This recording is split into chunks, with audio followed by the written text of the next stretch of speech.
Agora, gente, 1h22, nós voltamos a falar sobre o estudante de psicologia que foi preso hoje cedo em Foz do Iguaçu, suspeito de estuprar mais de 300 crianças.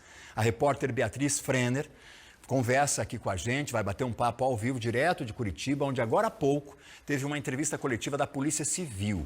A gente quer saber o que a Polícia Civil falou sobre essa questão e a Bia conta para nós. Bia, boa tarde.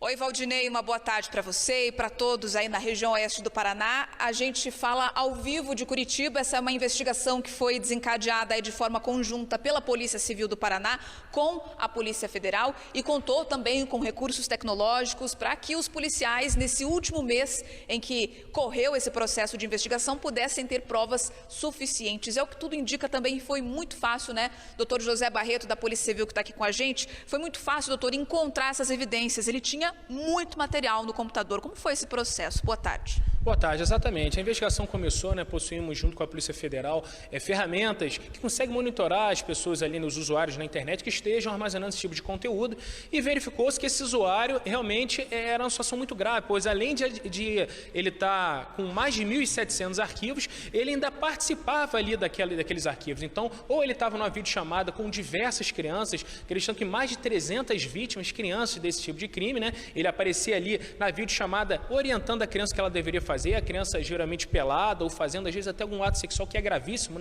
E além disso, tivemos uma vítima que ele chegou a fazer um ato sexual presencial com aquela criança, Realmente um ato sexual gravíssimo ali, E uma criança pequena. Isso tudo gerou um grande alerta. Então, conseguimos identificar onde esse indivíduo estava, verificamos que ele se mudou, recentemente para alguns endereços. E então foi um pouco difícil localizar, mas depois que localizamos, realmente foi questão de entrar com pedido de prisão preventiva e busca, e na data de hoje, policiais do NUCRIA de Foz do Iguaçu, junto com o DENARC de Foz do Iguaçu e da Polícia Federal, tiveram ali na residência dele e fizeram o cumprimento da prisão preventiva, bem como em análise ali com autorização judicial, analisando o conteúdo de celulares e computadores que estavam ali, conseguiram identificar esse tipo de arquivo ali que é ilícito, é crime. Então ele também recebeu voz de prisão em flagrante delito e foi preso também pelo armazenamento de material de pedofilia. Doutor, agora tem mais duas frentes dessa investigação, Determinar para quem ele compartilhou esse conteúdo, quem são essas pessoas também envolvidas e as próprias vítimas, A gente está falando de 300 crianças, Brasil todo.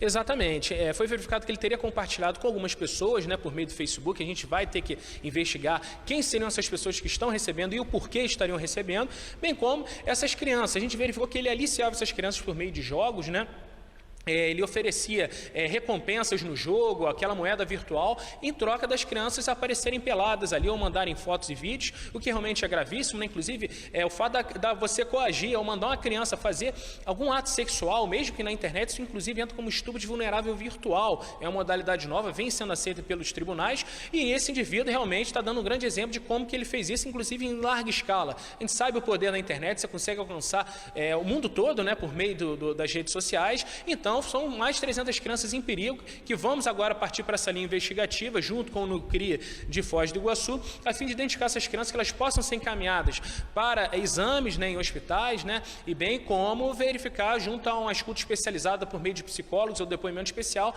para que aí sim elas possam ser protegidas. Doutor, você comentou antes, que esse é um dos casos mais graves que você já viu. Exatamente, trabalhamos com esse tipo de investigação desde 2017, e aí verificamos que realmente o número de vítimas é assustador. Mais de 300 vítimas em todo o Brasil, pessoas que, inclusive, esse estudante de psicologia de 26 anos conseguia, por meio de técnicas de convencimento, conseguir fazer com que essas crianças fizessem o que ele pedia, E lógico que isso tudo entra também um crime de aliciamento para a prática de ato libidinoso, e, inclusive, com todos os crimes ali como por exemplo, produção de material de pedofilia, compartilhamento e armazenamento de material envolvendo exploração sexual infantil, e isso tudo vai fazer com que ele responda por todos esses crimes, e nisso ele está sendo preso preventivamente, além do flagrante, e realmente a intenção é que ele permaneça preso. Doutor, a gente bate bastante nesse assunto quando a gente fala sobre isso também aqui na RIC TV, mas é importante a gente reforçar através do senhor qual a recomendação para os pais? O que fazer para prevenir que o filho passe por uma situação assim?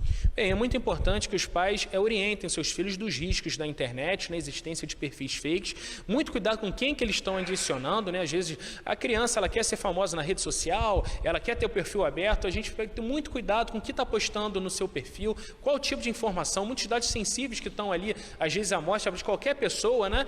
Então, de qualquer forma, cuidado com quem está adicionando. Nem sempre aquele perfil, às vezes, de uma menina é uma menina, às vezes é um adulto, ou de um menino, às vezes é uma mulher adulta também. Então, assim, muito cuidado com o tipo de conversa que está sendo retratada ali e nunca orientar que os filhos nunca encaminhem fotos, muito menos fotos de nudez para pessoas desconhecidas, né? Independente, falar de nudez conhecido, desconhecido, tanto faz. Mas a gente orienta que tenham muito cuidado e os pais monitorem o que seus filhos estão fazendo na internet.